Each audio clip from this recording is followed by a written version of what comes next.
In this video, we'll discuss some simple and very useful functionalities in spreadsheets. First one is sort, data sort, sorting the data. Now let's say we have this data: serial number, name, admission number, percentage of the student, and gender. Now suppose I want to sort this data on the basis of gender. So I select this whole data, then I click on data, sort by gender ascending. Okay. So you see all female data of all females has come first, and then data of all males. Sometimes people hesitate in using this sort function, fearing that only one particular column will be sorted, and then the values with the remaining columns will mismatch. No, that does not happen, because when you have selected the entire data like this, on whichever column you sort, the entire data will be sorted, means the entire rows will be moved up and down, not just that particular column. If you want to arrange only that column, then you will select only that column and then sort. Similarly, if we want to sort this whole data on the basis of percentage, let us say in descending order. So I'll choose, I've selected the data, I'll go to data, sort, column D. Percentage is in column D and descending I choose. Okay. Now you see the entire data is in descending order of percentage.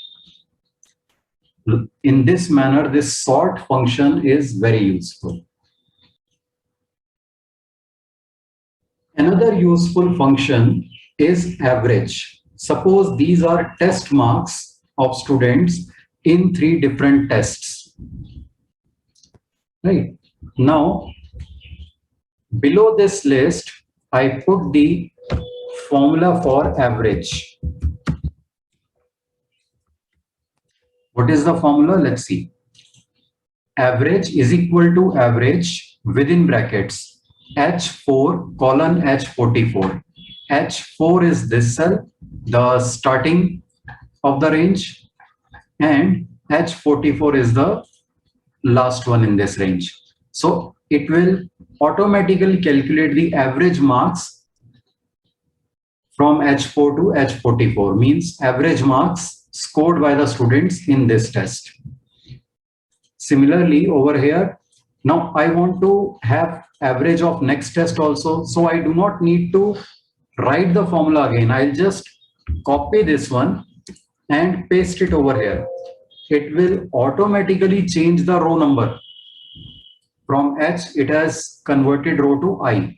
So I4 to I44, average in this test. Similarly, when I copy the same formula and paste it over here, average in this particular test. This was vertically. Same average I can do horizontally also. The vertical average is telling me average in test 1, average in test 2, average in test 3.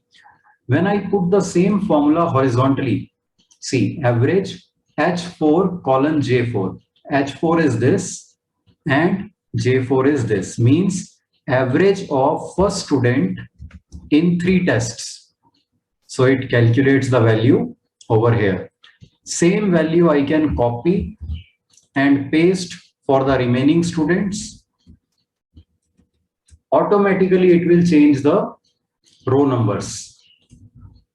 Okay, previously it changed the column numbers automatically. Now when we will copy paste, it will change the row numbers. Right.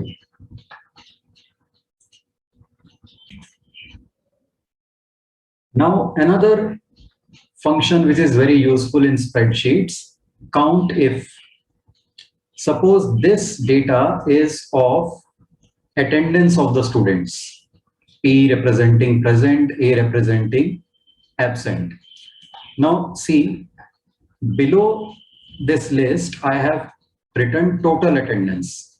I want to count how many students were present on this particular date, right? So what I'll do is, I have put in formula is equal to COUNTIF N3 colon N41. Now what is N3? N3 is the attendance of the first student in the list. And what is N44? The attendance of the N41, sorry, the attendance of the last student in the list. And semicolon, within inverted commas, I have written P. So it will count how many times P is occurring in this entire range. 34. So this is the attendance of this date. Now similarly, I want to calculate the total attendance of other days also. So I simply copy, Control C, this formula, and paste it in all below all other dates. Automatically it will change the column numbers and I'll get the total attendance of each date. Now how this formula will help me horizontally? I want to count the total attendance of this first student till now. So I write total, I write out of, I write percentage. Now see what formulas I have put in over here. COUNTIF is equal to COUNTIF N3 colon X3. N3 is this value, X3 is this. So attendance of this first student from the first date till the last date. Semicolon P in inverted commas. So it counts how many times P is appearing in this range, 11.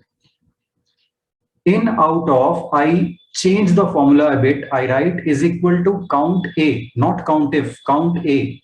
Count A is a function which counts the number of cells in which any value is there, whether it is P or A or anything else. So total number of cells which have any value, it will count indirectly, it will count the number of days attendance has been marked. Now in the adjacent column, see what formula I have written. Simply Y3 upon Z3. Y3 is total days present. Z3 is out of how many total days. And the format of this cell, right click, format cells. Format I have chosen as percent.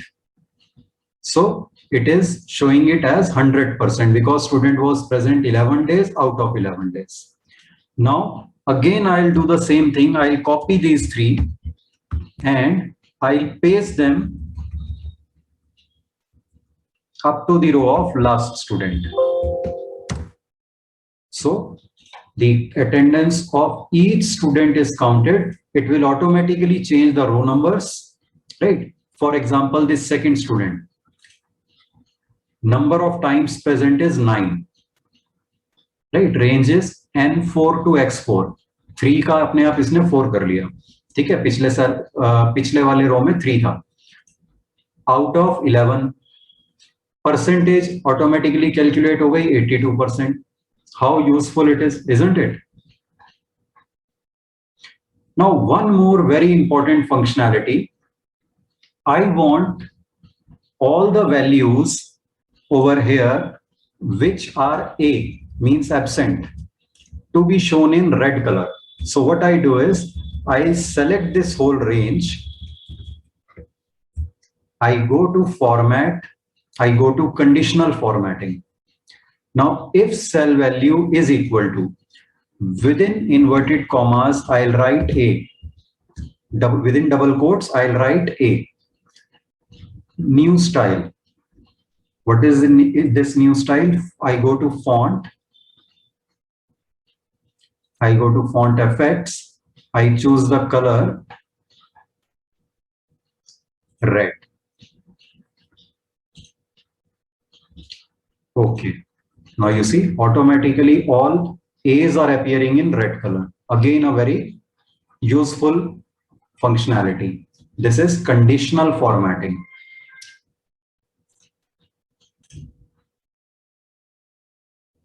I hope these tips were useful. Thank you.